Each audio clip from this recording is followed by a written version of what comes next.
여러분 안녕하십니까, 진성호입니다. 방금 들어온 긴급 속보입니다. 상당히 충격적 일이 벌어졌습니다. 자, 윤석열 검찰총장의 정직 2개월 이것을 다루는 이 서울행정법원의 이 행정재판이 방금 전 끝났습니다. 2시간여 만에 빨리 종결시켰습니다. 왜 그렇게 했을까요? 대신 24일 오후 3시 다시 추가로 신문을 시작하기로 했습니다. 자, 일반적인 경우 이런 경우는 그냥 양측의 주장을 충분히 듣고 그 다음에 이 판사가 고민 끝에 결정을 합니다. 그런데 이번에는 좀 달랐습니다. 자, 이와 관련해서 미묘한 파장이 일고 있습니다. 바로 오늘 오전 있었던 청와대의 문재인 대통령과 김명수 대법원장의 부적절한 만남이었습니다. 오늘 오전 문재인 대통령이 코로나19 국가 현안들을 협의한다고 간담회를 열었습니다. 오부 요인 간담회입니다. 이 자리에는 김명수 대법원장과 헌법재판소장, 국무총리, 국회의장, 선관위원장 등이 모였습니다. 그렇지만 청와대가 발표한 내용을 보면 별 뾰족한 내용도 없습니다. 그런데 왜 모였을까요? 바로 여기에 국민들이 의심을 하기 시작했습니다. 윤석열 총장의 세기적 재판, 오늘 대한민국의 명운을 가릴지도 모르는 윤석열의 징계에 대한 이 가처분 신청 재판을 하는 바로 그날 오전에 청와대의 대법원장 김명수를 문재인 대통령이 불러서 같이 만났다. 그리고 이 자리에서 검찰개혁과 관련한 주문을 했다. 이게 도대체가 이상하지 않습니까? 지금 판사들은 부글부글 끓고 있습니다. 오해받을 짓을 했다. 문재인 대통령이 도대체 제정신이냐. 자, 이와 관련해서 홍순욱 부장판사, 윤석열 총장의 이 징계 집행정지 소송을 맡은 홍순욱 부장판사가 열받은 것은 아닐까, 이런 관측도 나옵니다. 가뜩이나 윤 총장 재판에 스트레스를 받고 있을 홍순욱 판사에게 문재인 대통령이 지금 장난치는 것도 아니고 오전에 대법원장을 청와대로 불러서 검찰개혁과 관련된 주문까지 했다? 오해받을 짓을 하지 말자. 그래서 황급히 이 2시간여 만에 1차 신문을 종료하고 24일 오후 3시 다시 2차 기일을 잡은 것은 아닌가, 이런 분석이 나올 법도 합니다. 물론 구체적으로 왜 홍순욱 부장판사가 이렇게 빨리 양측의 신문을 종료하고 이틀 뒤 다시 추가 신문을 하기로 결정했는지는 모르겠습니다. 그러나 오늘 오전 있었던 청와대의 아주 부적절한 만남과 관련해서 미묘한 파장이 일고 있습니다. 오늘 2시간여 동안, 2시간 15분 동안 있었다는 이 1차 심리, 양측 입장이 크게 맞섰다고 합니다. 자, 홍 부장 판사는 24일 오후 3시 같은 법정에서 2차 신문기를 열기로 했습니다. 이날 신문은 오후 2시쯤 시작됐는데 2시간을 약간 넘어서 종료됐다고 합니다. 이날 신문에는 윤석열 검찰총장과 추미애 장관은 출석하지 않았습니다. 대신 양측의 대리인인 변호인단이 대거 출석했습니다. 윤 총장 측은 이완규 변호사와 이소국 변호사 등이, 추미애 장관 측은 이옥형 변호사 등이 각각 출석한 가운데 비공개로 진행됐습니다. 상당히 분위기가 뜨거웠다고 합니다. 그런데 지난 1일 날 결정된 이 윤 총장의 직무 정지에 대한 가처분 소송과 비교하면 조금 미묘합니다.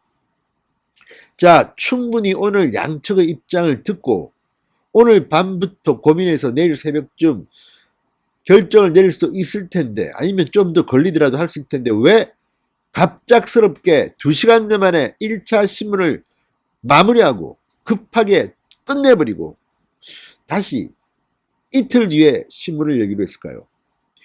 자, 그만큼 양측의 주장이 크게 대립됐을 수도 있고, 또 하나는 오해받을 짓을 하지 말자. 오해받을 짓은. 참, 문재인 대통령은 참으로 얕은 수를 썼습니다. 어떻게 윤석열 총장에 대한 이 중요한 심리가 있는 날 청와대로 김명수 대법원장을 불러드립니다. 기가 막힙니다. 게다가 오늘 했던 발언들도 상당히 논란이 되고 있습니다. 문재인 대통령은 오늘 오전 청와대로 김명수 대법원장 등을 불러가지고 이런 말을 했다고 합니다. 검찰개혁과 관련해서 헌법기관장님들께서 각별히 관심을 가지고 힘을 모아주시기를 바라겠다, 이렇게 당부했다고 합니다. 이 자리에는 이 유람석 헌법재판소장도 있었습니다. 지금 윤석열 총장은 헌재 소원도 제기한 상태입니다. 그런데 여기에 유람석 헌법재판소장 그리고 오늘 재판이 홍순욱 부장판사가 열리기로 예정되어 있는데 오전에 김명수 대법원장을 불러서 검찰개혁을 당부했다? 이거 무슨 장난치는 것도 아니고 이렇게 얄팍한 수 이런 짓까지 해야 됩니까? 그래서 오해를 받지 않기 위해서 홍순욱 부장판사가 혹시라도 1차 신문기일 2시간 전만에 빨리 조속히 종결시키고 이틀 뒤 다시 하겠다고 한 것은 아닐까? 아무튼 국민들은 빨리 윤석열 총장이 검찰총장직에 복귀해서 지금 벌이고 있는 정권 수사를 제대로 하기를 바라는 사람들이 참 많습니다. 여론조사에서도 윤석열 총장 사퇴를 반대한다는 여론이 훨씬 더 많게 리얼미터 조사에서 나왔습니다. 국민의 과반 이상이 윤석열은 사퇴해서는 안 된다 이렇게 말하고 있습니다.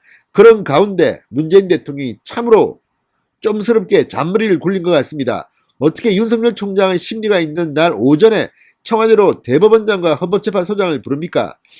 자, 어쨌든 이와 연관이 됐는지 됐다고 저는 생각하지만 박순욱 부장판사는 그렇다 하더라도 그렇게 말할 수는 없을 겁니다. 재판은 공정해야 하고 중립적이어야 하니까요. 어쨌든 어떤 생각 때문인지는 모르지만 홍순욱 부장판사가 충격적인 결단을 내렸습니다. 1차 심리 2시간 전 만에 종결시켜버렸습니다. 그리고 이틀 뒤 다시 보자. 오늘 분위기가 내가 판단을 내려도 오해받겠다. 이렇게 생각했을 가능성이 저는 높다고 봅니다. 참으로 문재인 대통령이 얕은 수를 써서 정말 윤석열 총장에 대한 심리까지도 방해하는 것은 혹시 아닌지 걱정됩니다. 제발 좀 문재인 대통령은 채통을 지키기 바랍니다. 게다가 내일은 조국 전 장관의 아내 정경심 교수에 대한 선고 공판이 있는 날입니다. 이거 전부 다 생각하고 한 거 아닙니까? 자, 문재인 대통령 오늘 이렇게 5분을 초청해서 권력기관 개혁 문제로 갈등이 많다. 우회적으로 윤석열 파동을 거론하면서 이렇게 말했습니다. 헌법 정신에 입각한 견제와 균형의 민주주의를 성숙하게 발전할 수 있는 좋은 계기다. 권력기관 개혁의 당위성을 강조하면서 그러나 당장은 그로 인한 갈등들이 있고 그것을 또 우리의 완전한 제도로 정착시키면서 발전시켜 나가야 하는 그런 과제들도 여전히 남아 있다고 말했다고 합니다. 자, 문재인 대통령의 이 발언은 오늘이 법원이 윤석열 총장 직무정지의 정당성을 따지는 신문일이라는 점에서 가뜩이나 부담이 큰 홍순욱 부장판사한테 오비락의 부담을 던져준 게 아닌가 하는 비판이 지금 막 판사들 사이에서 제기되고 있다고 합니다. 자, 이외에도 뭐 코로나 백신 이야기도 했다고 하는데 하나만한 이야기만 했습니다. 자기가 제대로 백신 확보 못 해놓고 또 뭐 남 탓하고 한 거 아니겠습니까? 아무튼 문재인 대통령 참으로 이상한 대통령입니다. 도대체 지도자의 자격이 있는지라 모르겠습니다. 오해받을 만한 짓, 부적절한 만남, 이것에 대해서 홍순욱 부장판사가 혹시라도 경고의 메시지를 날린 것은 아닐지. 아무튼 이렇게 빨리 끝나고 이틀 뒤 다시 신문기일을 잡는 것은 좀 이례적으로 보입니다. 가처분 신청인데. 아무튼 이게 문재인, 김명수에 대한 홍순욱의 경고이기를 바랍니다. 진성호의 융단 폭격이었습니다. 여러분 감사합니다.